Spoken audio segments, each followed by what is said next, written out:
एक छोटी सी बस्ती थी। नाम था बहती गंगा।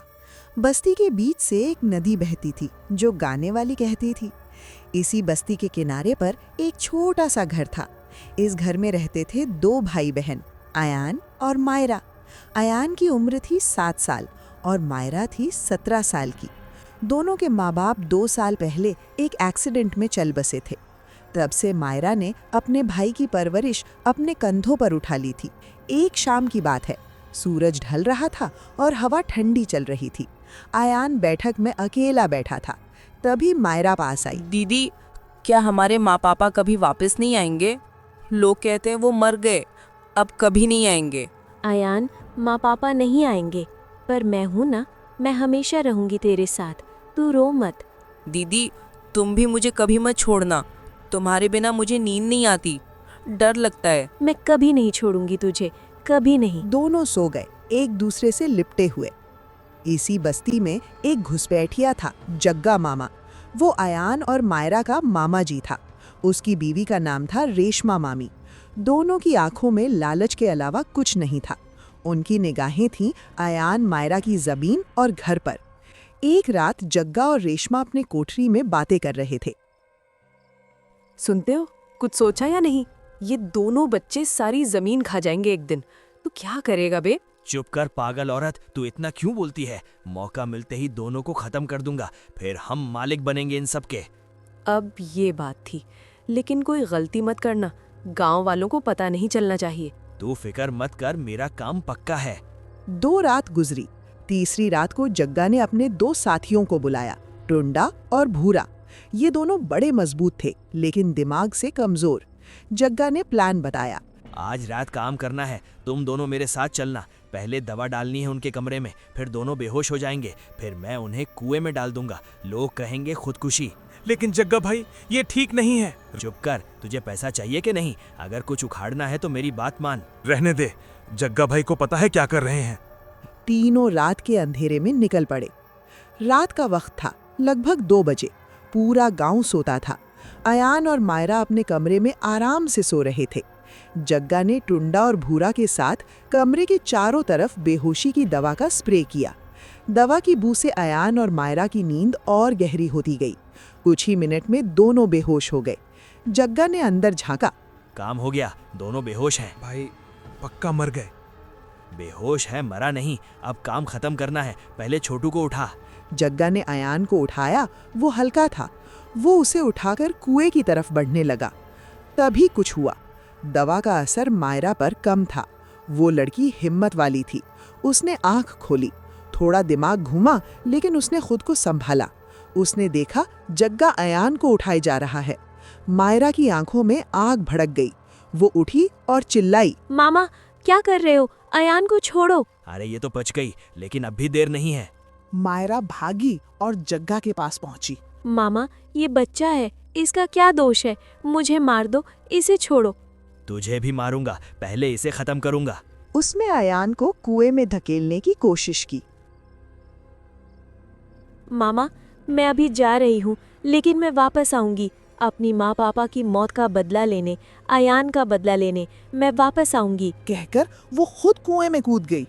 कुछ ही मिनट में गांव के लोग जाग गए। मायरा की चीख सुनकर सब कुएं के पास आ गए। जग्गा ने नाटक शुरू कर दिया। वो जोर जोर से रो रहा था। हाय मेरी बेटी, हाय मायरा, क्यों किया ऐसा? हमें क्यों छोड़ गई? जग्गा, रोना मत, ये सब लिखा था। अब अयान को संभालो। मैं भी कूद जाऊंगा इसके पीछे। पागल मत हो जग्गा, छोटू को देखना है तुम्हें। लेकिन कुएं के अंदर जो हुआ वो किसी ने नहीं देखा। ऊपर से गिरने की वजह से उसे काफी चोट आई और वो मर गई। लेकिन उसकी रूह उसे नहीं छोड़कर गई, बल्कि एक नए भेस में आई, एक चुड़ैल बनकर अपना बदला लेने के लिए। भयानक आवाजें आने लगी और फिर एक परछाई कुएं से बाहर निकली।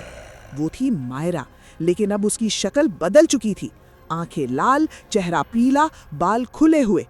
उसने आवाज लगाई जो पहले मायरा की थी, लेकिन अब उसमें भय था।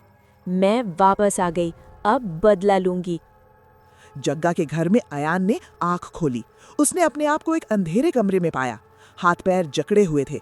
तभी जग्गा ने अंदर आते हुए कहा, जाग गया? सुन ले, तेरी मायरा दीदी मर गई, कुएं में डूब गई, और अगर तू यहाँ से कुछ बोला तो तुझे भी वहीं भेज दूंगा। अब चुपचाप रहे। जग्गा, इसे क्यों लाया?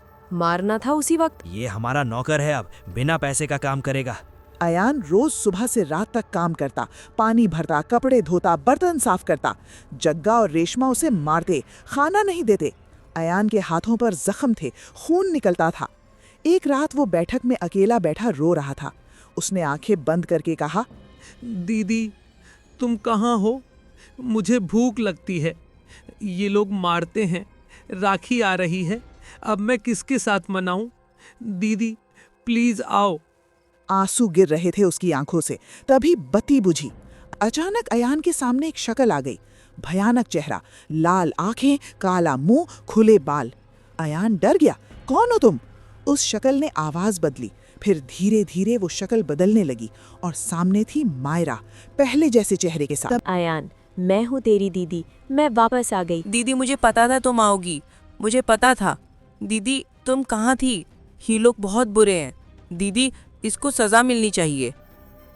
मायरा ने अयान के हाथ देखे, जख्म थे, खून निकल रहा था। उसका दिल टूट गया।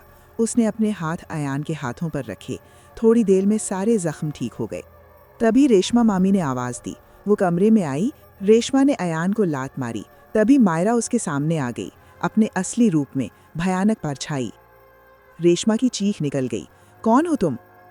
मायरा बोली, मामी, लोग मुझे डायन कहते हैं, लेकिन डायन तो तुम हो जो एक बच्चे को मारती हो। मेरे भाई को हाथ लगाया है तुमने। रेशमा भागने लगी, लेकिन मायरा ने उसे रोक लिया। उसने रेशमा को पकड़ा और उठा लिया। एक झटके में उसे छत से नीचे फेंक दिया। रेशमा की मौत हो गई। आवाज सुनकर जग्गा और उसके साथी टुंडा और भूरा भागते हुए आए। उन्होंने मायरा को देखा और डर गए। जग्गा ने कहा, मायरा, हमें माफ कर दे, हमने गलती की। उसने टुंडा और भूरा को अपनी शक्ति से जकड़ लिया, उन्हें रसोई में बंद कर दिया। फिर जग्गा को पकड़ा। उसने गैस सिलेंडर खोला। जग्गा चिल्लाया। मायरा बोली, मामा, तुमने हमें पानी नहीं दिया, मैं तुम्हारी कोई नहीं मानती। अब तुम आग खाओ। उसने आग लगाई, अयान को बाहर भेज दिया। धमाका हुआ, पूरा घर जल उठा। जग्गा, रेशमा जो पहले मर चुकी थी, टुंडा, भूरा, सब खत्म। अयान अकेला खड़ा था जलते घर के सामने। तभी उसके पीछे से मायरा आई। अयान, अब तू थोड़ा बड़ा बन, अपना ख्याल रख। मैं हमेशा तेरे साथ हूँ, चाहे तू मुझे देख सके या ना देख सके, मैं हमेशा रहूंगी तेरे साथ। अयान ने मुड़ के देखा, लेकिन मायरा वहां नहीं थी। सिर्फ हवा का झोंका था और एक आवाज। अयान ने आंखें बंद की और मुस्कुराया। वो अकेला था, लेकिन अकेला नहीं था। उसके दिल में थी उसकी दीदी, हमेशा के लिए।